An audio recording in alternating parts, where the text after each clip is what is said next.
Welcome back to the Consistency Corner podcast, where we simplify marketing strategy for busy business owners. I'm your host, Ruthie, and in this special 5-part mini series, we're diving deep into the 9 grid strategy. This breakthrough approach that's liberating business owners from the never-ending social media grind. And if you're ready to step away from social media, reclaim your time, amplify your brand, and let your content work for you, let's dive in. Today, we're going to be talking about some of the myths and misconceptions about the 9 grid. Now, we want to talk a little bit first about your energy around social media. I regularly encourage you to take social media breaks, whether you have a 9 grid up or not. And when I say social media breaks, I mean scrolling. Stop the scroll and take back your energy. And I get it, you guys. I like social media. I like funny reels. I like funny memes. I like seeing what my friends are up to. I like connecting with people. I get great parenting advice. Yes, I have an 8-year-old and I look to the internet for parenting advice. But seriously, I have found creators in that particular space that really have made a difference in my family and my life. So there's a lot of value there. But what happens a lot of times is we go there looking for that value, that dopamine hit, and we get stuck in the scroll hole, or as one of my clients calls it, doom scrolling or dirty scrolling. She called it dirty scrolling. Another client called it doom scrolling. But we get stuck and we realize 45 minutes to an hour or more later, we've just wasted all this time. And that's time that we were consuming and processing information, which is taking up our energy. And then we don't have that energy to pour into other creative things in our business or our lives. And so we want to talk about how the 9 grid can give you some of that energy back. But even if you post a 9 grid, I want you to be really careful around your time spent scrolling. Use timers, use app limits. Take the app off your phone. I have a lot of friends who do that, particularly on the weekends, so that they're not drawn to that like compulsive behavior we have to click and open the app, because these apps are designed to keep you on them longer. So just being aware of that and starting to put some boundaries in place can really help you with not letting social media suck up all of your energy.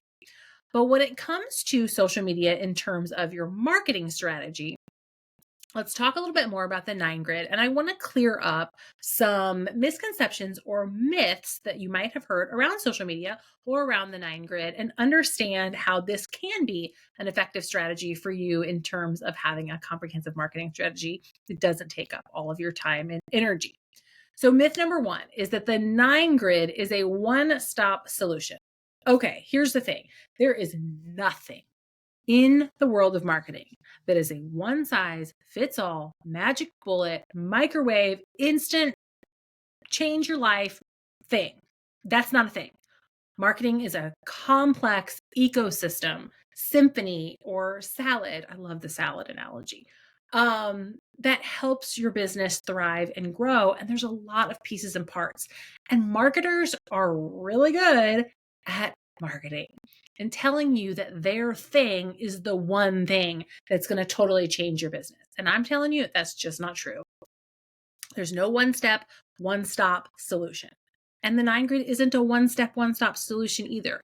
It's a piece of your marketing puzzle.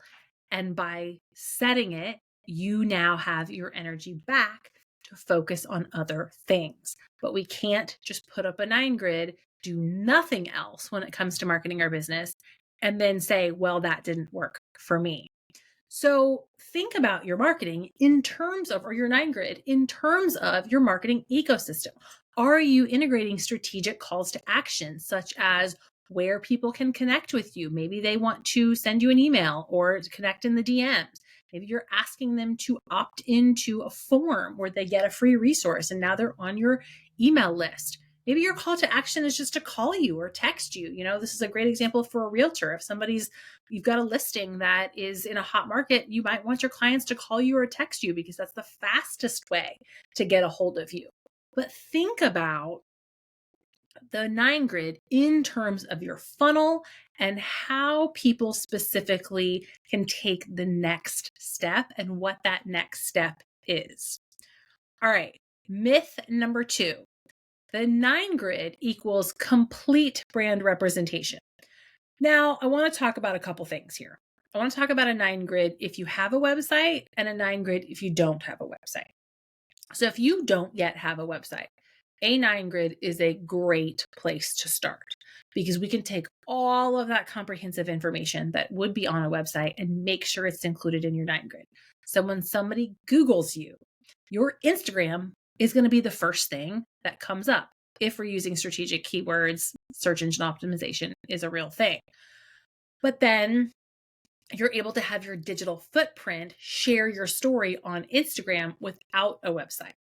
Now, let's talk about if you do have a website.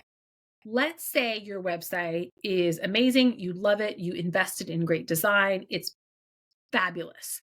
We need to make sure that our Instagram matches the website because a lot of times when someone is making a purchase decision and they Google, they're going to find your business and some of your competitors' business. So as they are making their evaluation process of who they're going to work with and who they're going to hire, they will likely go to the social media profiles to further get to know that brand or business.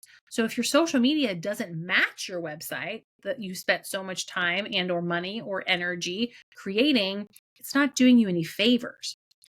On the alternate, let's say your website needs a refresh, but that's not in the budget right now because web design, great web design, can be expensive. Or maybe you did your website yourself and the thought of redoing it right now just isn't in the cards. A 9 grid is an easier and faster update to your brand strategy or your brand details so that you can get that out there into the digital world without completely overhauling your website. But either way, we want to think about how this 9 grid works in our brand ecosystem. If you have a long form content container, such as a podcast or video or blog, are we referencing that in the 9 grid? Does that container point people back to your social media so that they work with each other? And think about using that 9 grid with regular updates. I talk about doing it quarterly to increase, audience engagement by bringing in new client testimonials or sharing new case studies about clients that you have supported. And so then that 9 grid's impact can really be tailored and targeted for what you're trying to do in this quarter. I talk so much about updating your 9 grid quarterly because I also want you to think about your launch calendar. Whether you're a service-based business or a product-based business, having a launch calendar or a campaign calendar around key volume driving products or offers can be really helpful in giving you a framework for your marketing strategy and your content calendar. And same thing with your 9 grid. Let's say you've got 2 or 3 core offers. What are you focusing on each quarter, each month? Are you launching one? Are you relaunching one? Or maybe you're in a phase where you're evergreen and you're constantly talking about all of your offers in different ways. How does the 9 grid speak to those things? And again, how does it fit in with your other content containers, such as email marketing or long form content to share those stories? And then myth number 3 is that the time to create a 9 grid is going to be so crazy that how in the world are you ever going to fit this into your already busy schedule? Now, let me tell you, one post might take you, let's just say one post takes you an hour. I know that might sound crazy, but really think about it. From the content concept, the selecting a graphic or editing something in Canva, the writing the caption, the hashtag research, the actually posting it, it could take up to an hour. But that doesn't mean creating 9 posts will take you 9 hours. And even if it does, because to be honest, if I create a 9 grid for another business, and part of that is me doing a content audit and getting to know their business, it takes me anywhere between 10 and 15 hours. But if you invest that time up front, it's going to save you that time over the next 3 to 6 months because you're not having to create and pump out content. When it comes to the workflow of creating a 9 grid, what I recommend is choose your design first. And you can get templates from places like Creative Marketplace, Etsy, or the Consistency Corner. We actually even have some Canva templates available that are some of my favorites that you can use. But start with the design. Then from there, you're going to decide what you're going to say in each post or what the goal or intent of each post is. Then you're going to map out and finish the graphic design. You're going to completely update it and make it relevant and personalized to your brand. And then you're going to write the captions. Not do post number 1 graphic, post number 1 caption, post number 2 graphic, post number 2 caption. Going back and forth like that actually is less efficient because you're taking your brain out of different types of content creation modes. So batching actually makes it easier and more efficient so that you're not spending as much time. But even if you do spend time, because it is a time consuming process to get it right, know that you're saving that time in the long run because over the next 3 to 6 months, you're not having to get back into Canva and create more graphics or sit down and write more captions. You can set it and forget it. So if you're like, okay, yes, I'm ready. I want to do this. This is the thing. It's for me. I hear you, Ruthie, that it is not a one size fits all. I've got other strategies in place for my funnel in terms of nurturing, attracting, nurturing, and converting. I know how I want to use email marketing or stories or reels. I'm ready to do this. I've got some resources for you. So I have 9 grid templates that you can purchase that will give you my exact blueprint that I use to prepare to write your 9 grid and the framework for the 9 posts. So you can purchase that at theconsistencycorner.com/9grid templates. And you can add on some Canva templates to that too, so that you've got some design support. But if you're like, okay, I want this, I don't have time. I don't have 10 hours to work on my own 9 grid. I just want somebody to do it for me. That's where our done for you 9 grid offers come into play. And we will sit down with you for an hour, do a brand audit, learn everything we need to about your business, and then create the 9 grid of your dreams for you. So we can get it posted. You don't have to worry about it. It takes, again, like I said, just about an hour or so of your time working with the Consistency Corner, and then you get a bespoke 9 grid all done for you. You can learn more about the templates and the application process for a done for you 9 grid in the show notes. But remember, the 9 grid is here to give you back your energy. And when you have more energy to pour into your business and your family and your life, you're only going to attract more success to yourself. I hope these myths have helped you realize that the 9 grid can work for you. And now that you've got some clarity and some choices to move on, you can use this 9 grid as your canvas and, really share your brand sparkle with the world.